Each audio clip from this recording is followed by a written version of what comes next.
Oregon State won its Pac-12 opener against Utah last night in thrilling back-and-forth overtime game. But before the Beavers' final game-winning touchdown, there was a scary moment.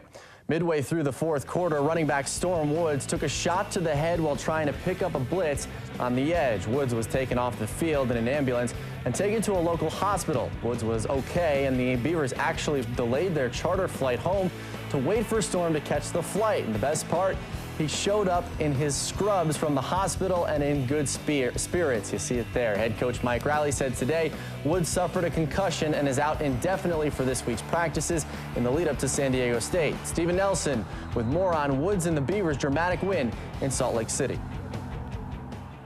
In unreal fashion, Oregon State earned its first win in Salt Lake City since 1968. The Beavers got a monster performance from Brandin Cooks, 210 yards receiving and 3 touchdowns. The final 2 scores, including the game winner in overtime, came after Cooks' best friend, running back Storm Woods, left the game in an ambulance. We have to finish that for him, and we know he's all right.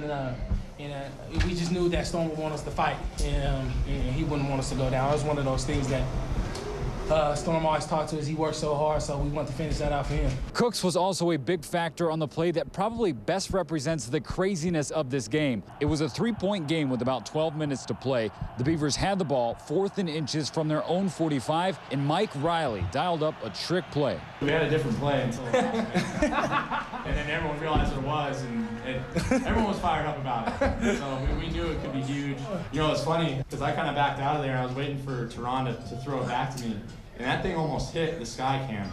It was like within inches of hitting the sky cam. I don't know what the ruling would have been. I'm glad we hit it. That's all I got. See, no one told me what was going on. So all I see is Storm doing Tehran doing a stretch, and they're all right there, and I'm just like, are you serious? And they threw it back to Sean, and again, panic. I about had a heart attack like 5 times during that game. That was a crunch time in the game, the way they were playing. And I thought if we don't make this first down and we give the ball back to them, we might not see it again. We called the running play first, and then we had that timeout, and I thought, let's go for it. And so away we went. It truly was one of the more entertaining football games of the young season. I asked Mike Riley afterwards what it was like from his perspective and how many hairs he might have lost coaching in it. Riley said, "Steven, do you know how many hairs I have left?" Riley added that I would tell you I'm too old for this, but I'm not. Inside Rice-Eccles Stadium, I'm Steven Nelson for Sunday Sports Extra.